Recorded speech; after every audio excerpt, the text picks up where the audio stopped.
रहीम नाज़रीन अस्सलाम वालेकुम, मैं हूँ इमरान वसीम। नाज़रीन, आज के इस प्रोग्राम में एक बड़े अहम मौजू पर आप नाज़रीन के साथ गुफ्तगू करेंगे और कुछ हक़ाइक़ आपके साथ शेयर करेंगे,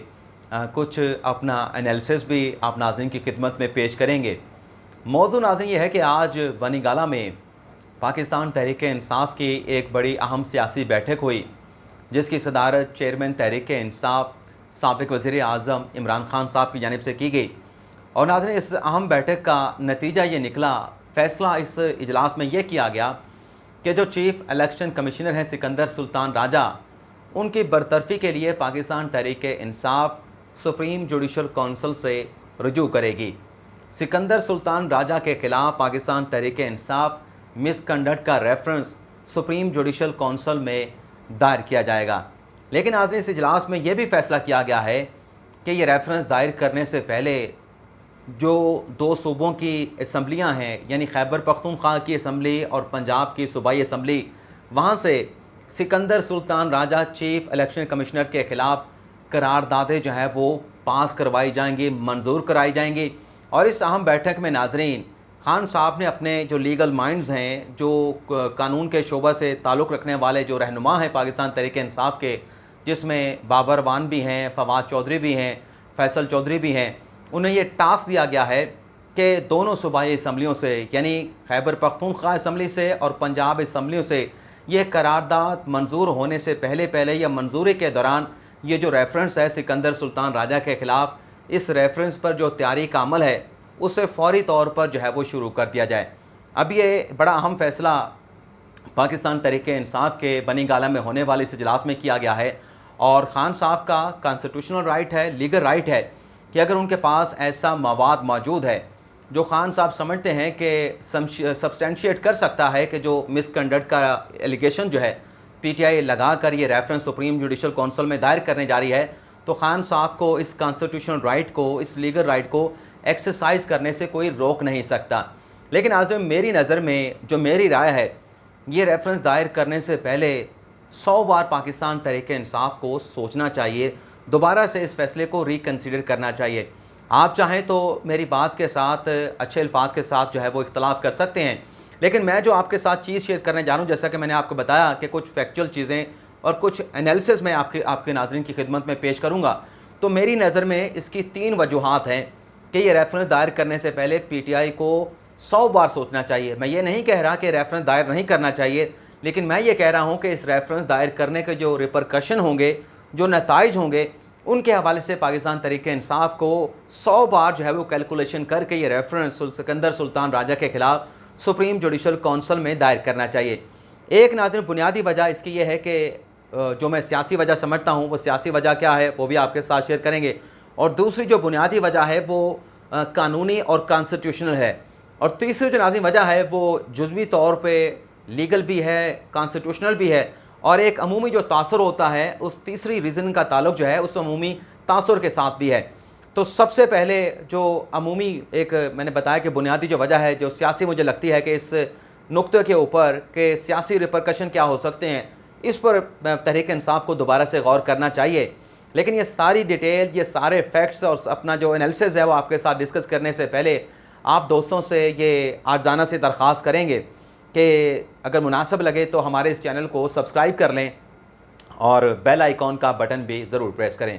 तो नाज़रीन, सियासी वजह यह है जो मैं ये समझता हूँ कि तहरीक-ए-इंसाफ़ को इसको दोबारा से रिकन्सिडर करना चाहिए। इमरान खान साहब का पाकिस्तान तहरीक-ए-इंसाफ़ का इलेक्शन कमीशन के ख़िलाफ़ chief election commissioner Sikandar Sultan Raja के ख़िलाफ़ एक बयानिया है।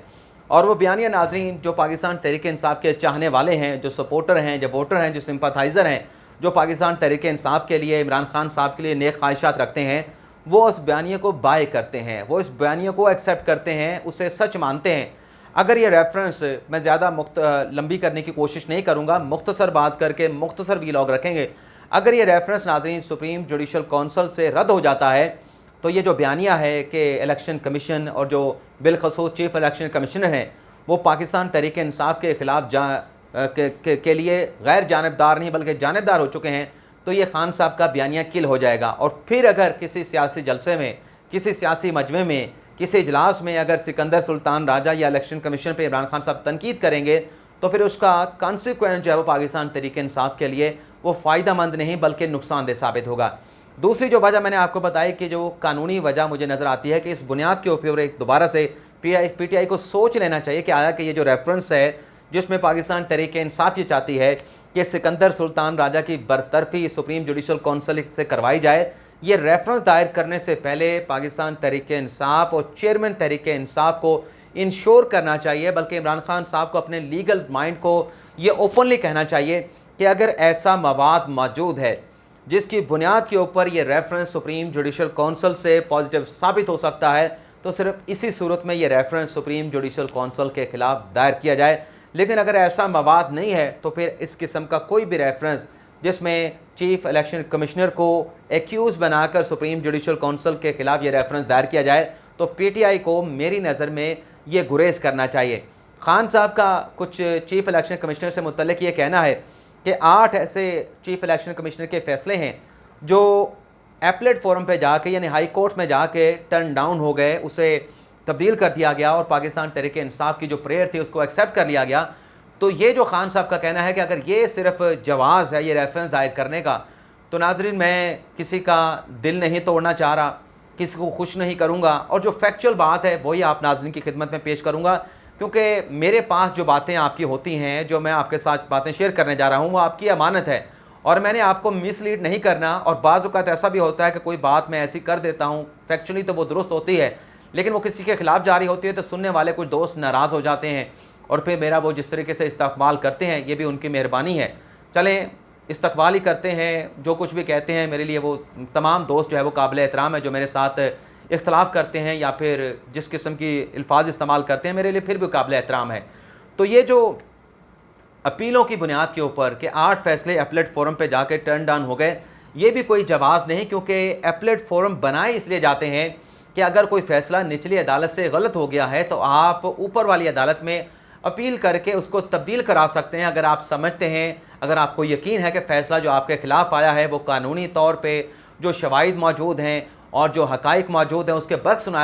सुनाया गया है, तो ये एपलेट फोरम बनाए इसलिए जाते हैं। तो इस बुनियाद के ऊपर किसी ओहदेदार के ख़िलाफ़, किसी जज के ख़िलाफ़ रेफरेंस भी नहीं हो सकता। तीसरा जो नाज़रीन पॉइंट है बड़ा स्ट्रॉन्ग है, लेकिन आपने वेट करना है, उसमें फिर फैसला मैं आपके ऊपर छोड़ूंगा कि क्या इन हालात में ये कंपोजिशन होते हुए क्या सुप्रीम जुडिशल कौंसिल में ये रेफरेंस दायर करना चाहिए। लेकिन दूसरे नुक्ते का जो मैं अख्ताम करना चाह रहा हूँ, अब आप देखेंगे साबिक़ सदर परवेज़ मुशर्रफ के ख़िलाफ़ जब ख़ुसूसी अदालत का फ़ैसला आया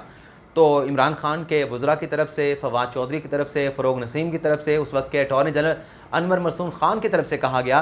कि ख़ुसूसी अदालत ने जो फ़ैसला सुनाया जिसमें परवेज़ मुशर्रफ को सज़ाए मौत सुनाई गई है, इस फैसले के ख़िलाफ़ सुप्रीम जुडिशल कौंसिल में रेफरेंस दायर किया जाएगा। वो नाज़रीन रेफरेंस आज तक दायर ना हो सका, चाहे खान साहब की हुकूमत भी ख़त्म हो चुकी है, लेकिन जब यह ऐलान 3 वफाकी वज़रा बशमूल अटॉर्नी जनरल किया गया तो जो कानूनी एक्सपर्ट थे, जो पीटीआई के अंदर ऐसे लोग थे जो कानून को जानते थे, उनकी जानिब से कहा गया कि अल्लाह अल्लाह करें, खुदा का खौफ करें, फ़ैसलों के ख़िलाफ़ ऊपर वाली कोर्ट में अपीलें हुआ करती हैं, रेफरेंस जो दायर होते हैं वो मिसकंडक्ट के ऊपर दायर होते हैं, यानी ऐसा कोई किरदार, ऐसा कोई इक़दाम जिससे ये साबित हो कि उसने जो है वो अपने ज़मीर का सौदा किया है, अपनी जो उसकी गैर जानिबदारी है उसको फ़रोग़ कर दिया है और पैसे लेके करप्शन करके किसी दूसरे को फ़ायदा पहुँचाया गया है, ख़जाने को नुकसान पहुँचाया गया है, इदारे को नुकसान पहुँचाया गया है, तब ये रेफरेंस जो है वो दायर हो सकता है। तो इस दूसरे नुक्ते पर भी पाकिस्तान तहरीक इंसाफ को ये रेफरेंस दायर करने से पहले गौर कर लेना चाहिए।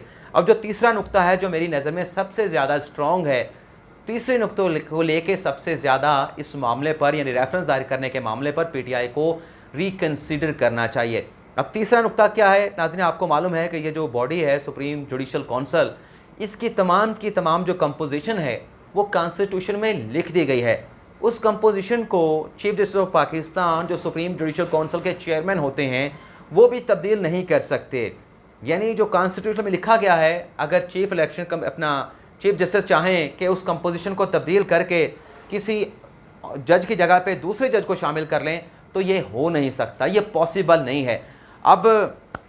जो कंपोजिशन जैसा कि मैंने कहा कि कॉन्स्टिट्यूशन में लिख दी गई है, तो पीटीआई को ये रेफरेंस दायर करने से पहले उस कंपोजिशन पर भी गौर कर लेना चाहिए कि ये जो रेफरेंस अगर सुप्रीम जुडिशल कौंसिल में गया तो इसे कौन कौन से जज साहबान सुनेंगे, और उन जज साहबान का जब मैं नाम आपको बताऊंगा तो इस रेफरेंस का मुमकिन तौर पे हशर क्या हो सकता है, ये भी फिर आप नाज़रीन तमाम सुनने वाले खुद फैसला कीजिएगा। तो नाज़रीन, जो सुप्रीम कोर्ट के अपना कॉन्स्टिट्यूशन ऑफ पाकिस्तान में लिखा है उसके मुताबिक जो सुप्रीम जुडिशल कौंसिल है उसका सरबराह चीफ जस्टिस ऑफ पाकिस्तान होता है। और सुप्रीम जुडिशल कौंसिल में नाज़रीन सुप्रीम कोर्ट के अदालत उज़्मा के 2 सीनियर जज साहबान शामिल होते हैं। मजमूई तौर पर यह 5 रुकनी कौंसिल होती है जिसमें 3 जज सुप्रीम कोर्ट के और 2 हाई कोर्ट्स के सीनियर चीफ जस्टिस साहबान शामिल होते हैं। अब कंपोजिशन जैसा कि मैंने आपको बताया था, बहुत सारे सुनने वालों को जो कानून को जानते हैं, जो कॉन्स्टिट्यूशन को जानते हैं, जो पाकिस्तान के आला अदलिया के जजेस के हवाले से, उनके नामों के हवाले से, उनकी सीनियरिटी के हवाले से वक्फियत रखते हैं, तो मेरे ख्याल से वो इस नतीजे पे पहुंच चुके होंगे कि सुप्रीम जुडिशल कौंसिल की कंपोजिशन क्या होगी। तो पहला नाम तो आपको मालूम है कि चीफ जस्टिस ममता बंदयाल सुप्रीम जुडिशल कौंसिल के चेयरमैन हैं, और दूसरे नाज़रीन रुकन होंगे जस्टिस काजी फाइज ईसा, वो सुप्रीम कोर्ट के सीनियर प्यूनी जज हैं, वो सुप्रीम जुडिशल कौंसिल के दूसरे सीनियर रुकन होंगे। कॉन्स्टिट्यूशन के मुताबिक इस कंपोजिशन को, जैसे मैंने कहा, कि कोई तब्दील नहीं कर सकता जब तक आइन में तरमीम ना कर दी जाए। दूसरे नाज़रीन रुकन हो गए सरदार तारिक मसूद। अब ये 3 रुकन हो गए, और चौथे रुकन नाज़रीन और 5वें रुकन वो होंगे जो पाकिस्तान की 5 हाई कोर्ट्स हैं। 5 हाई कोर्ट्स में से जो पहले 2 नंबर के सीनियर चीफ जस्टिस साहबान होंगे वो जुडिशल कमीशन के रुकन बनेंगे। तो इस एतबार से कॉन्स्टिट्यूशन के इस मंशा के मुताबिक बाकी के जो 4 नंबर और 5 नंबर के जो अरकान होंगे उसमें जो इस्लामाबाद हाई कोर्ट के चीफ जस्टिस हैं अथर मिनल्ला, वो सुप्रीम जुडिशल कौंसिल के रुकन बनेंगे अगर सिकंदर सुल्तान राजा के खिलाफ ये रेफरेंस आता है। और 5वें नाज़रीन जो रुकन बनेंगे वो सिंध हाई कोर्ट के चीफ जस्टिस अहमद अली शेख जो है वो सुप्रीम जुडिशल कौंसिल के रुकन होंगे। तो ये 5 रुकनी कंपोजिशन होगी। इस कंपोजिशन के सामने अगर ये रेफरेंस आता है, और इसमें जैसा कि मैंने कहा कि रेफरेंस जब आपने दायर करना है तो आपके पास मवाद ना भी हो, आप सियासी बयानात के ऊपर आप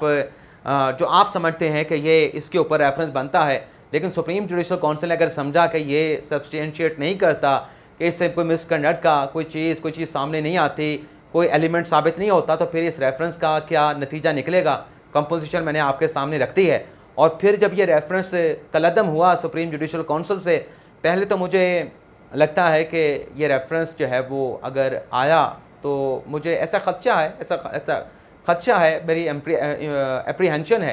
कि शायद इसे समात के लिए जो है वो फ़िक्स ही ना किया जाए। लेकिन अगर फ़िक्स हुआ और सब्सटेंशिएट ना कर सके तो खान साहब का जो बयानिया है इलेक्शन कमीशन और चीफ इलेक्शन कमीशन के ख़िलाफ़, तो वो किल हो जाएगा। तो मैं इसलिए कह रहा हूँ कि दोबारा से रिकन्सिडर कर लें, 100 मरतबा रिकन्सिडर कर लें और फिर फ़ैसला करें। और अगर समझते हैं कि हमारे पास ऐसा मवाद है तो फिर ये रेफरेंस जो है वो ज़रूर पाकिस्तान तहरीक इंसाफ जो है वो सुप्रीम जुडिशल कौंसिल में दायर करे और फिर इंतज़ार करे कि फ़ैसला क्या आता है। तो ये नाज़रीन आज का हमारा वीलॉग, आपसे इजाज़त चाहते हैं। अल्लाह ताला हम सब